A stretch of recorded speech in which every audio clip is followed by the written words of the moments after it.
What's going on, guys? Welcome back to the channel. Today we're going to be talking about the Anthem VIP demo.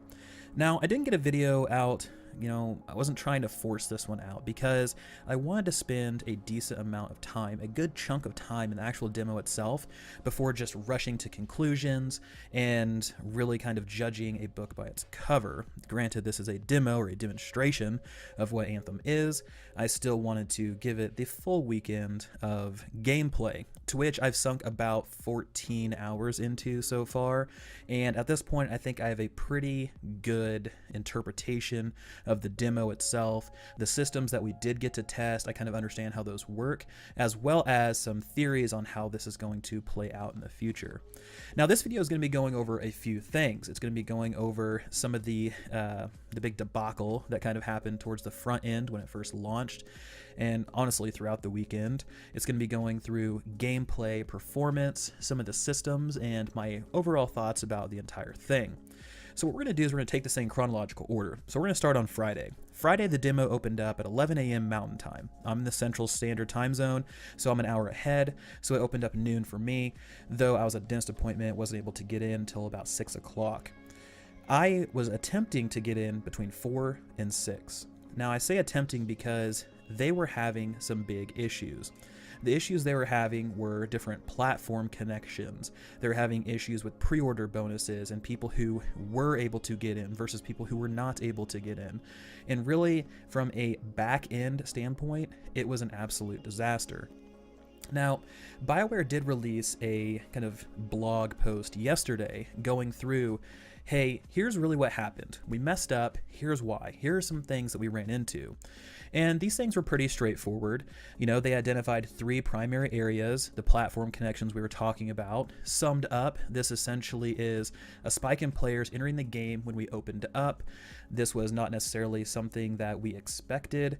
Investigations are ongoing, so on and so forth. The second thing is entitlements. Entitlements are account flags that talk about pre-order incentives, demo access, VIP demo access, friend codes, things like that. They also identified that a bug where VIP players with a specific combination of entitlements were being blocked from accessing the demo. This is supposed to be resolved, but going into the weekend and finishing out the weekend, we're going to have to wait and see. Infinite load times. This has been the one that has been plaguing a lot of people. Now, my concern is in this blog post, they talk about this is occurring for some players. They kind of downplay it and make it sound like it's not as big of a deal as it is, but almost everybody I talk to has experienced these. I've experienced them. A couple of my friends have experienced them. People on Twitter have experienced them. This is a bigger deal than they're actually letting on. And the issue is, for those of you who haven't seen this, when you load into a game, when you load into really anything, it goes to about 95% and then it stops. It halts. And when it halts, it just freezes and you have to kill the game and you have to rejoin. Now, when you rejoin, there is the option of, would you like to rejoin the expedition that you currently were in? And you can say yes, and it'll put you back in the expedition. Hopefully, you won't be stuck in the same place, but nothing is a guarantee at this point.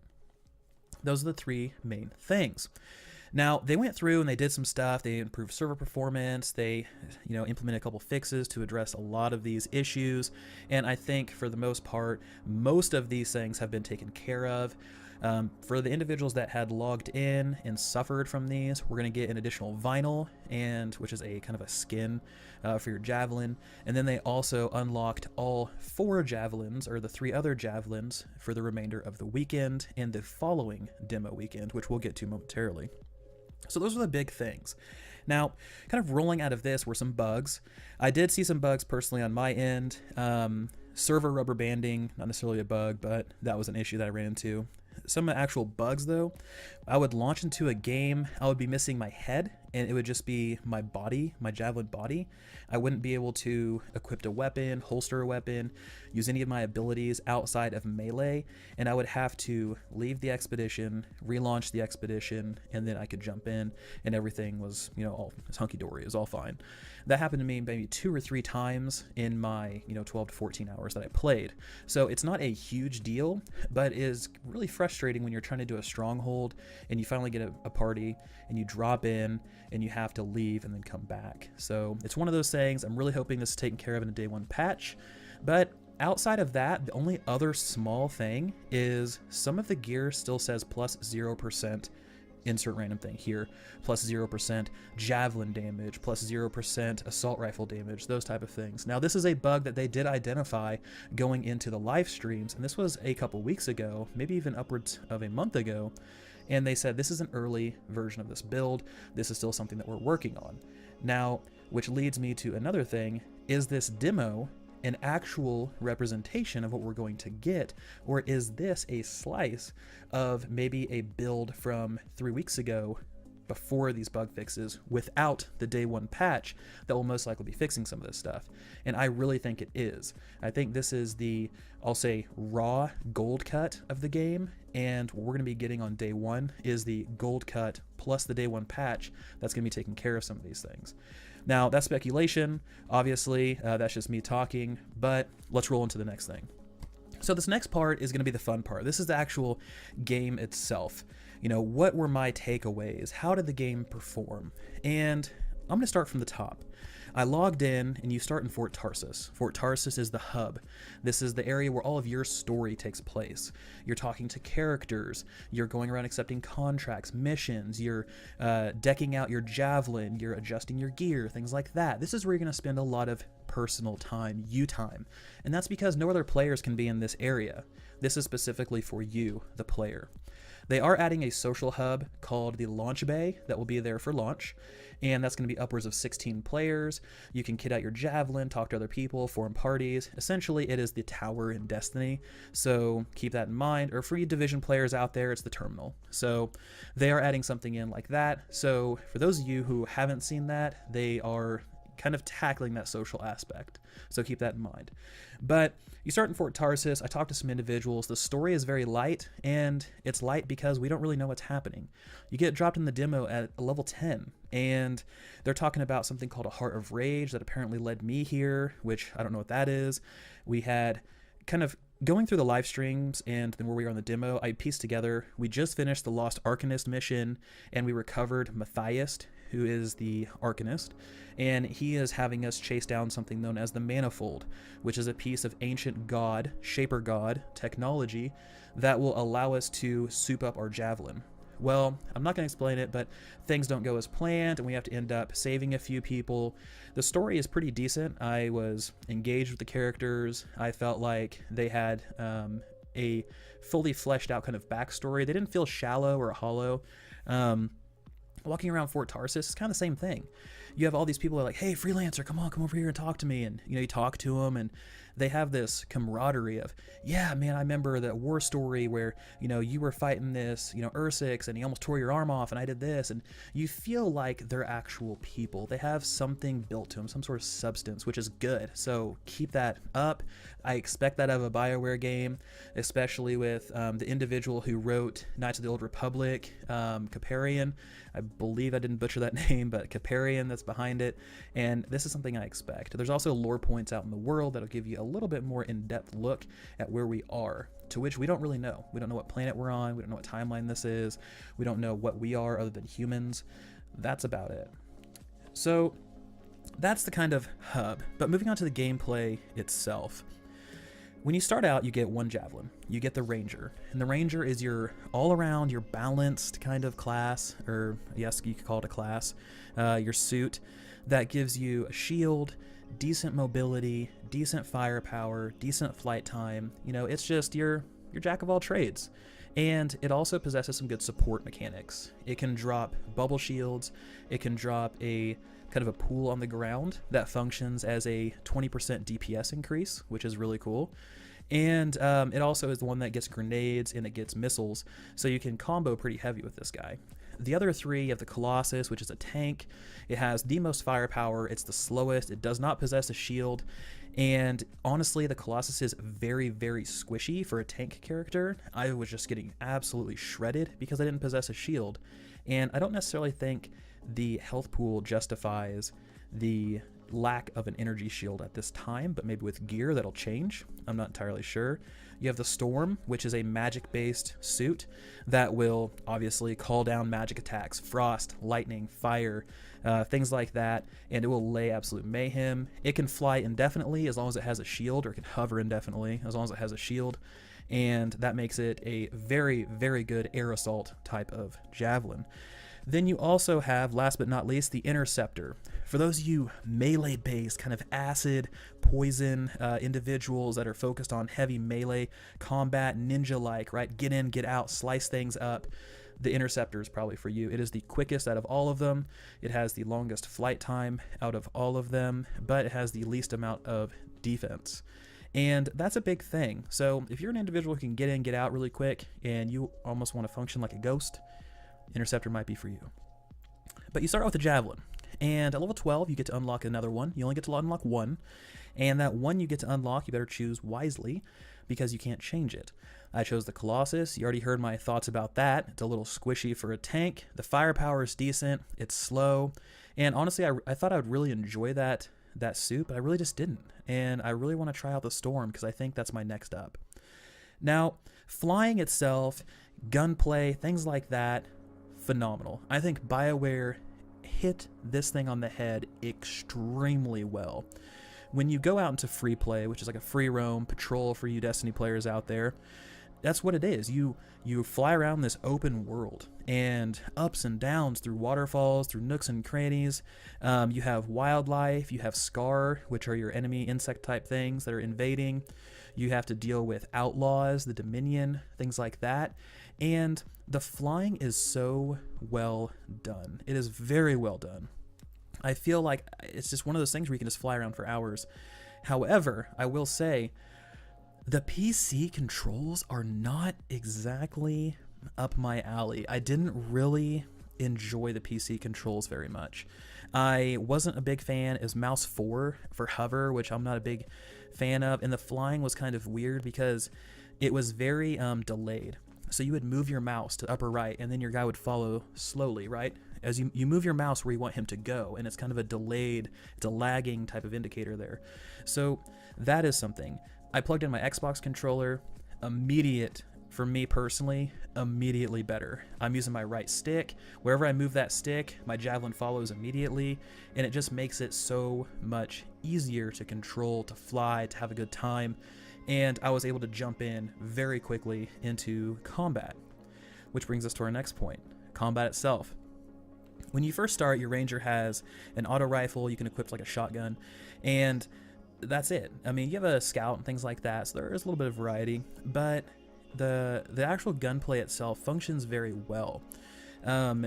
I feel like the bullets were registering well. There weren't any issues with that. I feel like the impact and the weight of my weapons functioned extremely well. I felt like I was doing a decent chunk of damage per bullet.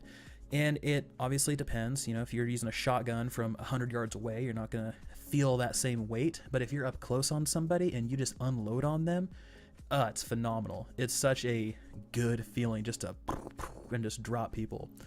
The sniping in the game is really good. I've seen hit or miss on it from some other content creators, but I really enjoy it. There are different sniper rifles. There's one that functions kind of like an assault rifle. You scope in and you hold the trigger down, and it's an automatic just and you know, it does a decent amount of damage. Obviously it doesn't have a big clip, but it's still nice. There's another one called the Devastator, which has explosive tipped ammunition. You hold the trigger down, it charges up these little things, you let go and it shoots and does a ton of damage. For comparison, my auto rifle was doing, you know, 150 damage per bullet to this spider tank thing, and my sniper rifle in one bullet did 8k. So it's a very, very, very powerful weapon. That's why you can only hold 6 rounds, but those rounds are good enough to start chunking off bosses' health. So there are those types of weapons where, you know, you opt in for, yeah, I can only carry a few bullets, but this could turn the tide of a boss battle. This could inflict some serious damage if a Colossus pulls aggro, so on and so forth. It could combo really well as well. Now, The actual skills and things like that, I really enjoyed the Ranger the most. I liked throwing my grenade out, my frost grenade, hitting the ground, freezing everything, having a storm drop down a lightning bolt, getting that combo and blowing things up. Combos deal roughly, from what I saw, about 3 times damage, so you can clear out bosses and big mobs extremely effectively if you coordinate with the rest of your team. And this is an issue that I saw, Twitter, things like that, but people were not really understanding that that's kind of how you have to work against bosses and strongholds, and we'll get to that momentarily. But the remainder of my abilities, my seeker missiles, my toxic darts, my kind of arm cannon thing for both the Colossus and the Ranger, it all functioned well. It made sense. I felt like it was balanced very well from up front what I saw, and it was really kind of cool going through and fine-tuning my build, trying to come out with something that really fit me, but also fit the, I'll say, the scenario I was going into. Going into the stronghold, you know, you have a lot of small, weaker creatures coming up fast, so you want to have a shotgun. Your kind of arm abilities, your skills, you want to have something, maybe a grenade that freezes them because they're fast, and then you want to be able to combo. Then on your other arm, you want to have maybe like the laser, called a spark beam, that can kind of cut through everything. Or maybe you even just want to have a seeker missile that blows stuff up. You need to kit out your javelin for what you think you're going to encounter, and that's a big thing. And that kind of takes us into our crafting and our gearing. Loot in Anthem is good. I enjoy it. I think it makes sense. When I first saw the post-expedition screen, right? You're going through, you find an item. Something drops for you. It pops up on the right-hand side. It says, uncommon item, epic item, rare item. Those are your loot drops that you're picking up. You have no idea what they are. You just know, hey, I got a couple rares. After the mission's over, whether you leave manually or whether you finish or whether you fail, it pops up on a post-expedition screen. Everybody gets scored for their contributions. So if you were somebody that held aggro the whole time, maybe you did a ton of damage, maybe you were big on combos, you get extra points for that. And by getting those extra points, you can level up quicker. Following that screen is going to be your loot screen, and it's going to show, here's all the loot that dropped for me. Here's, you know, these blues. Here's these greens. And you can see, okay, I got a rare grenade launcher called the Shockwave, and it shoots 3 grenades that stick to everything, but it also has 3 perks of plus 5% grenade launcher damage, plus 10% shield delay recovery, plus 5% heat dissipation, so I can fly longer. And going through and equipping those, you can really kind of create those different builds. And I wasn't a big fan at first. When I first saw it, I was like, I want my loot now. I want to be able to, you know, manage what I'm doing in the mission. But as I played through it, guys, here's the big thing. This is a big change for me. As I played through it, I understood, you know, in Destiny, in Division, I get those drops, and I would spend so much time in the mission, right in the middle of, hey guys, hold on, let me check my loot, let me see if there's something better that just dropped that I can equip and fine-tune. And I spent so much time stopping and going, I didn't really get to enjoy the whole playthrough of the mission. This allows me to play through the entire thing, stop at the end, and once I'm done, kit out my javelin for my next adventure, and then roll out. And I like it. I like that a lot. I think that's a great, it's a fantastic thing, and it's a great idea. And I really, you know, I guess that changed a lot of stuff for me. So I was pretty pumped. Now, there's a lot of different weapons. I've seen a lot of repeats, but I've also seen a lot of new stuff. I was still finding new stuff yesterday, things I hadn't seen before. I got a shotgun called Vengeance that shoots 2 shells at the same time. So it's a little like double shot, boom, boom, boom, boom, boom, boom. And it can clear out a room pretty quick. So things like that. And as you're kind of rolling through, you complete challenges. And that's kind of how the crafting system works. You complete these challenges. So with that new Vengeance shotgun, I was able to clear out 50 enemies. Once I cleared out 50 enemies, I unlocked the Vengeance Master rank 1. That gave me the blueprint to be able to craft a Vengeance shotgun. Now, crafting in Anthem is pretty interesting. It's out in the world, in free play, you have, they're called chimeric compounds and chimeric alloy. So if you find a vein, maybe an ore vein, you can either shoot it or you can harvest it, and it'll give you a chimeric alloy. You find some organic plants, you break those down, those give you chimeric compounds. These are what you use to craft things. Everything in the game uses these two, that from what I've seen. And you also need an ember. An ember is kind of like your catalyst, right? For whatever it is you're trying to craft. If you want to craft a rare, then you need 12 rare embers. If you're trying to craft an epic, 12 epic embers. Now, like I said, this is the demo, so I'm not entirely sure if this is exactly the kind of currency for everything, because a lot of the stuff isn't, quote, 100% representation of the final game, so keep that in mind. But the crafting was pretty cool. I went through, I crafted some new rare items, of which there were item level 19, which is the cap in the demo, and was able to really kind of kit out my ranger with the build that I wanted. I put the time in. I wasn't getting a drop that I wanted, and I believe, yeah, it was a rare toxic dart. So I decided, you know what, I'm going to go out, I'm going to find the stuff I need to find, I'm just going to craft one. And I did, and ended up rolling pretty well, and it slotted very nicely into my build. And that's really what crafting is. It's a stopgap. And BioWare talked about that of, hey, you know, if you guys are going out in strongholds and you guys are really having a hard time finding this one thing, then yeah, you know, craft a marksman rifle, and that can be your stopgap for now, you know, until you get one that drops that you really like. So I really like the crafting. I think that's great. The gearing's great. There is a whole slew of different things you can do. You have 2 weapons, you have your 2 components, you have your stuff that makes you stronger, you have all sorts of crazy stuff. Now, the UI of the game, I will say, could use a bit of work from a mission launch standpoint. When I was trying to launch a mission, when I first got in, it was very confusing because you have to select what you want to do. So you click on free play. I just want to go out into the world and fly around. You click on that, and nothing happens. And you're like, okay, click on it again. Nothing happens, okay. And eventually I was like, I don't know if it's broken. So I hit back. And once I hit back, it took me to my UI again and said, would you like to launch the expedition? Sure. So I clicked that, and that took me out. And that was really cool. You know, I understood at that point, but there was no UI kind of thing that would give me any sort of indicator that, okay, you need to press back.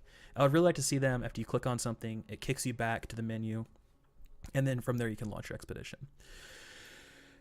Okay, guys, so that was a ton of information. We covered servers, bugs, gameplay, javelins, gearing, crafting, and really a holistic kind of look from a high overview at Anthem and the VIP demo that we have today. I will say I've enjoyed the demo a ton. I've played it, I've maxed out my Ranger, I've almost maxed out my Colossus. There was a tweet maybe an hour ago that they unlocked the rest of the Javelins as a thank you and a sorry about the issues.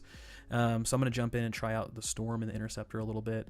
But for the most part, it's been fun. There's a lot of flying, so for you guys that like flying, there's a lot of that in between objectives sometimes, maybe a little too much at times. But I really liked the boss fights, the world bosses, and really the exploration. Now, how long will this game last? You know, if you really kind of look at it holistically, and you're trying to figure out, okay, you know, what is this game going to be something that I can play 2 years from now? I don't know. It really all comes down to the content. It comes down to the raids, to the additional strongholds, to the world. What are they going to build on? What are they going to take out? What are they going to do this? What are they going to do that? And it all comes down to BioWare, but I think they have a really good product on their hands right now, and if they continue to nurture it and grow it as they have been promising, I think we got a really big game on our hands. But I want to hear from you guys. For those of you guys who did get in on the VIP demo this weekend, what are your guys' thoughts? For those of you that didn't and watched maybe some streams, what were your thoughts? Do you have any questions, things that I can answer of, hey, did you get to try this or try that? And I am more than happy to help you guys out and answer those as much as I can. For the reference, I did play on PC. Obviously, I didn't play on console, but I heard consoles were having pretty hard time. Anyway, that's it, guys.